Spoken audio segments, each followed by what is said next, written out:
জীবন মানুষকে কত কিছুই না শেখায়। এই ছোট্ট একটা জীবনে আমরা কত চরিত্রেই না অভিনয় করে থাকি।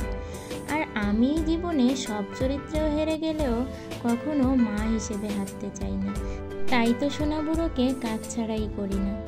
আর এই ভিডিও করতে আসাও আমার সোনা বুড়োর জন্যেই। তবে একটা কথা কি জানেন, ভিডিও করতে এসে না আমি ভিডিওতে যত না বাজে কমেন্ট পেয়েছি, সামনাসামনি লোকেরা বেশি বাজে কমেন্ট করেছে। এটাতে আমার কোনো আফসোসই নেই, কারণ নিন্দুকের কথায় কান দিতে গেলে জীবনে কখনো সফলতা আসে না। মারা সব কিছুই করতে পারে, বিশেষ করে বাচ্চার জন্য। এই যেমন আমি কিন্তু আমার ছেলের জন্যই এই ভিডিও করতে এসেছি। মা ভালোবাসি অনেক অনেক। আমি কি না যে কখনো কারোর সামনে গান গাইতে পারতাম না, ক্যামেরার সামনে এসে কিছু বলারই সাহস ছিল না, সে আজ এভাবে ভিডিও বানাচ্ছি। আসলে প্রথম খুবই লজ্জা করতো, তবে এখন আর অতটাও লজ্জা করে না। আর সত্যি কথা কি, আমার ভিডিওর কোয়ালিটি অতটাও ভালো না। আসলে সোনা বুড়োকে নিয়ে আমি কোথাও বেরোতেই পারি না। ওকে নিয়ে বেরোলেও দুষ্টুমিও করে, আর আমার না ভিডিও করে দেওয়ার তেমন কোনো লোকও নেই। আর একা একটা বাচ্চা নিয়ে বাইরেও বের হওয়া যায় না। আর এই যে দেখুন, আজ কিন্তু আমরা ঘুরতে এসেছি। আর এখানে আমার ননদ আর সোনা বুড়োর দিদি এসেছে, ওদের জন্যই কিন্তু আজ বাইরে আসতে পারলাম। আর সত্যি কি, একা হাতে একটা বাচ্চা সামলানো, আবার তাকে নিয়ে বাইরে বের হওয়া, ভিডিও করা, সেটাকে এডিট করে আবার ছাড়া, এটা কিন্তু অনেকটা কষ্টের ব্যাপার, বিশেষ করে বাচ্চা থাকলে।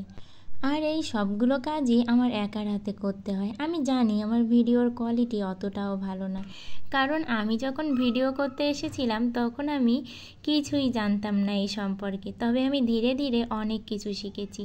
আর আপনারা সাথে থাকলে, আপনাদের ভালোবাসা পেলে আমরা আস্তে আস্তে সত্যিই আমাদের ভিডিওর কোয়ালিটি আরও অনেকটা ভালো করতে পারবো।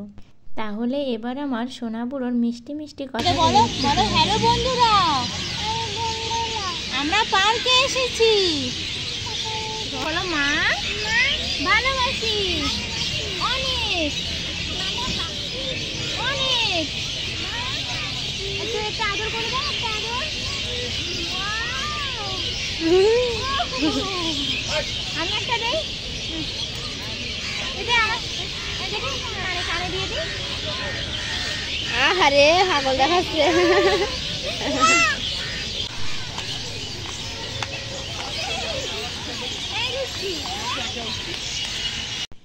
এখানে আমি একটু পোজ দিয়ে ভিডিও করছিলাম, আর আমার ক্যামেরাম্যান একজন করে শুধু চেঞ্জই হচ্ছিল। সত্যি সবাই মিলে একসাথে ক্যামেরার সামনেও আসতে পারছিলাম না। আর এখানে আমার ক্যামেরাম্যান বলল একটু পোজ দিতে, তাই আমি হালকা একটু চেষ্টা করছিলাম। অতটাও পারি না, তবে চেষ্টা তো করতে পারি। আর এখানে সোনা বুড়ো মাছ দেখার জন্য প্রচণ্ড জ্বালাতন করছিল। তারপর বলছে মা আমি জল খাবো। আর জল খাওয়ার পরে এই যে এখান থেকে একটা লাফ দিল, তারপর সে এটাতে এত মজা পেয়েছে যে তাকে এখান থেকে কিছুতেই নিয়ে যেতে পারছি না। শুধু পিছনে দৌড়ে চলে যাচ্ছে, আর এসে লাফ দিচ্ছে। আর বাচ্চাদের এই খুশিটা দেখলে না সত্যিই মনটা ভরে যায়। আর ও সত্যি বাসার ভিতরে না থাকতেই চায় না, সবসময় বাইরে বেরোতে চায়, কিন্তু ওকে নিয়ে সবসময় বাইরে বেরোনোই হয় না। আজ একটু বেরিয়েছি, তারপরেও দেখুন এই বিকালের টাইমে না বেরোলেও হয় না। বাচ্চা মানুষ, ওর প্রচণ্ড গরম লেগে যায়। তাই তো ভিডিওতে এমন আসছে, কারণ আমরা বেরিয়েছিলাম সন্ধ্যার একটু আগেই, আর একটু পরেই সন্ধ্যা হয়ে গেছিল। পার্কে অনেক লোকই এসেছিল, আর এই মনোরম পরিবেশে সত্যিই অনেক ভালো লাগছিল। এই ঠান্ডা পরিবেশে আমরা বেশ মজা করেই ঘুরে বেড়াচ্ছিলাম। আর এই ফুলগুলো ধরার জন্য সোনা বুড়ো খুবই চেষ্টা চালাচ্ছিল, তবে ওকে ধরতে দেওয়া মানেই ও সেটা ছিঁড়েই ছাড়বে। আর ফুল তো ছিঁড়ছে না, ছিঁড়ছে গাছের পাতা। সেজন্য অনেকক্ষণ বাদে ওকে এরকম বুঝিয়ে, আর ওর এতটাই একঘেয়েমি হয়ে গেছে যে ও যেটা বলবে আমাদের সেটাই শুনতে হবে, আমরা যেটা বলবো সেটাও কখনোই শুনবে না। তারপর কিন্তু আবার একটু পোজ দেওয়ার চেষ্টা করছিলাম। ও বাবা, এরকম পোজ দিতে গিয়ে কিন্তু আমার ভীষণই কষ্ট হচ্ছিল। বলুন তো, একটা কাজ যদি করা না হয় সেটার শিখতে গেলে কিন্তু একটু হলেও কষ্ট হয়ে যায়। আর ঘুরতে যাব ফুচকা খাবো না সেটা বললে কি হয়? এরকম টক দিয়ে ফুচকা খেতে কেই না ভালোবাসে। আর আমার সোনা বুড়ো তো ফুচকা তো বলেই না, বলে ফুক্কা খাবো ফুক্কা খাবো।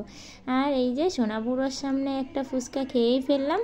আর সোনা বুড়োর জন্য কিন্তু সব দোকানদারই একটা করে ফ্রি ফুচকা দিয়ে দেয়। বলুন তো বাচ্চা থাকলে কি সুবিধা। আর এরপরে ফুচকা খেয়ে একটু পুরি কিনে নিয়ে চলে আসলাম। আর এই মিনি পুরিগুলো খেতে অনেক মজা ছিল। খেয়ে তো সোনা বুড়োর হলো না, তাই সে কান্না করছে পুরি কিনতে যাবে। যখন কাছে খাবার থাকবে সে তখন খেতেই চাইবে না, আর যেই না খাবারটা শেষ হয়ে যাবে অমনি সে বায়না করবে সেটাই খাবে। তাই এখানে 20 টাকা দিল ওর দিদি, আর সে করলো কি সেই টাকা নিয়ে কিন্তু দৌড়ে দেখুন চলে যাচ্ছে পুরি কিনতে যাবে। তাই আজকের এই ছোট্ট ভিডিওটি ভালো লাগলে অবশ্যই লাইক কমেন্ট করবেন। ফেসবুক পেজ থেকে দেখলে ফলো করবেন, ইউটিউব থেকে দেখলে সাবস্ক্রাইব করবেন।